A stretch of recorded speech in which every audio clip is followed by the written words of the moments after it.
Hello there and welcome back to Totem Tuesday. I know it's been quite a long while since the last Totem Tuesday video and I apologise for that. But let's move straight on with the animal that I'm going to be looking at, or the insect that I'm going to be looking at in this week's Totem Tuesday. Thank you for all your support and for looking at the videos and for commenting. We've got quite a few on the channel, so if you'd like to find out more about any of your totem animals, we've got quite a selection on the channel, so do have a search through. And as always, I enjoy reading your comments and thoughts about the Totem Tuesday videos. But this Tuesday, I'm going to be looking at the dragonfly, a totem animal that, as every week I do these, and I know I haven't done it for ages, but every week I do them, I do an animal that stood out. I do an animal that's stepped forward or stood out or been really noticeable in the previous week or so. And obviously we're here in August and it's dragonfly season, so it's not really that surprising that a dragonfly would stand out and make themselves known at this time of year. But it really felt quite poignant and quite powerful, and I really wanted to get back into my videos anyway. I've been meaning to for ages, so here we are with a dragonfly. I have if you can see here, I've got a dragonfly. I've got pretty much most animals tattooed on me. But here we've got a dragonfly on my arm, and one of the main things we can think about symbol-wise when we look at dragonflies is transformation. So this whole arm here, I think, is all about transformation, because you've got the dragonfly, you've got the snake, which also represents transformation, and the phoenix, which obviously is reborn from the ashes, reborn from the flame. So it's a wonder that my whole arm doesn't just transform spontaneously all the time. But I have this on my drawing, on my writing, on my stronger arm. So yeah, the energy of transformation works quite strongly. And yeah, transformation, because the dragonfly spends a lot of its early life as a nymph. Not quite an attractive nymph either. They don't look that great when they're underwater. I'm sure none of us do, really. But the dragonfly spends a lot of its early days as a nymph underwater. It can spend up to 2 to 5 years, actually. The larger dragonflies spend up to 5 years. The average dragonfly spends a few months to 2 years underwater before they rise to the surface. They metamorphosize and their wings dry and they become the beautiful, wonderful, magical creatures of air that we know them. So when we're working with dragonfly energy and when a dragonfly totem comes about, we're really looking at the elements of water and the elements of air. Now hopefully we can understand from other videos and things, your own personal discoveries and knowledge, that water represents the emotions, the unconscious, the deep, the primal waters, and the things that maybe we could feel very passionate about and feel the sensitive side of ourselves. So when we look at the water side of things, it could be deep and hidden emotions. Obviously when we think of water, we only see so from the normal level, we only see so much. There's so much that lies beneath. So delving into the depths of our emotions and what lies beneath the facade of us is something that we can work with and look at with dragonfly energy. If a dragonfly totem comes about, it could be saying, look, time to dive deep into what's going on for you emotionally. Look at where you are. Don't just skim the surface. See the heart of the matter. See what's going on below, and bring that energy up to be aired, to be transformed. And this is what we look at with the water to the air, the deep transformed into the air, into the ether. So either analysing, thinking about, working with those deep emotions. People who, it's written, people that have a dragonfly as their life totem will often be, it's said, more emotional and more dramatic and more consumed by their own feelings when they're younger, and maybe become more rational and mentally balanced and full of clarity when they're older.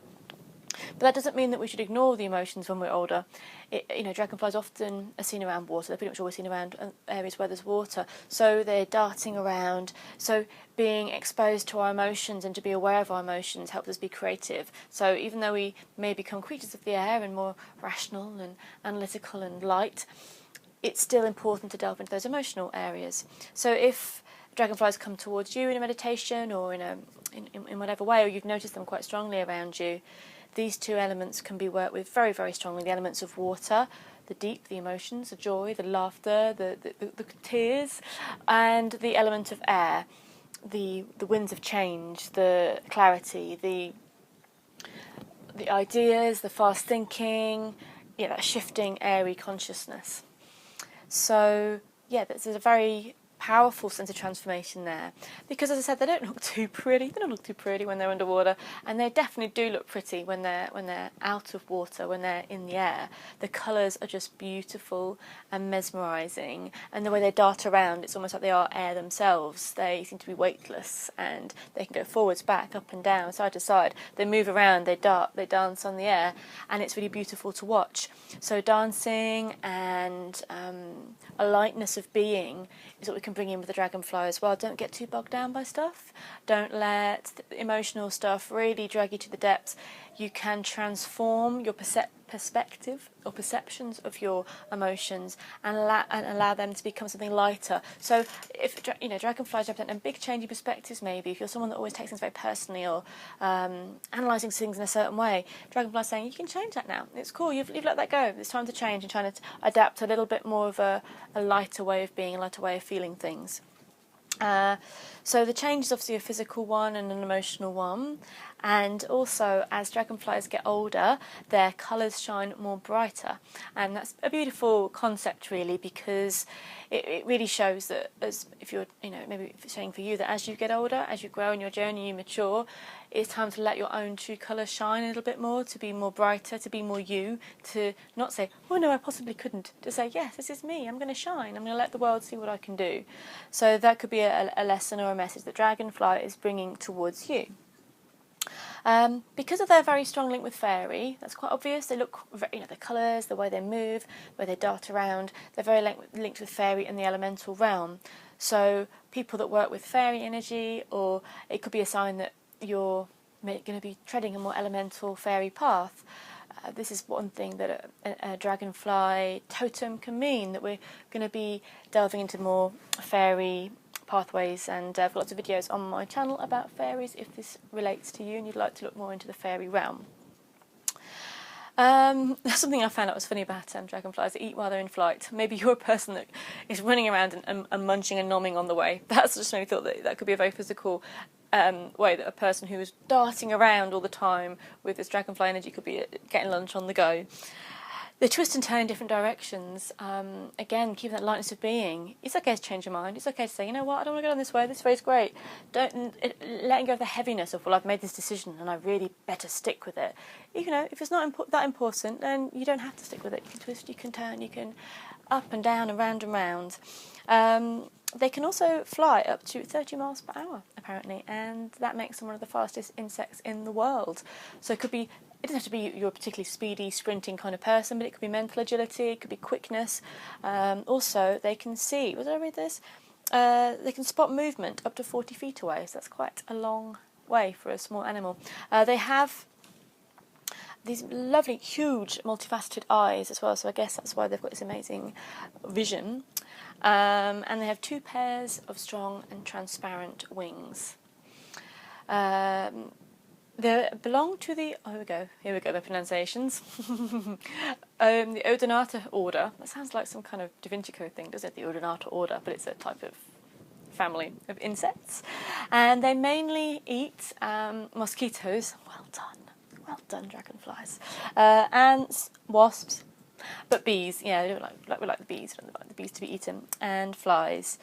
And the predator that the dragonflies have, even though they're quite good predators themselves, obviously birds, lizards, frogs, and spiders are able to eat dragonflies, I guess, depending on their size. I always think it's interesting, and I teach this in my workshops as well, to really look at the predator and prey relationship of your power animal. And it's worth studying the predator and prey as well, and how your animal reacts to them. And that shows you a lot about how you deal with life and how you move around in your life as well. So that's some of the facts about them as the physical facts, and a few of the spiritual symbols. But also in folklore, I don't know what us European people have been up to for the last few hundred years, but apparently dragonflies have been linked to the devil. Typical. I think it's interesting. It's linked to the devil, doesn't it? And in Scandinavia and in Europe, we've got a real lot of devil links. Also associated with the snake. That's cool. And apparently the Welsh name for snake is Adder's servant. So that's cool also.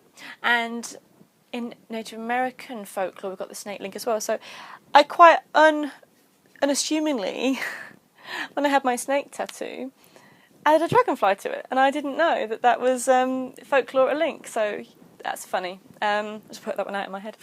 Yeah. So because it's in Welsh and also in Native American that they call South American Indians. They have called dragonfly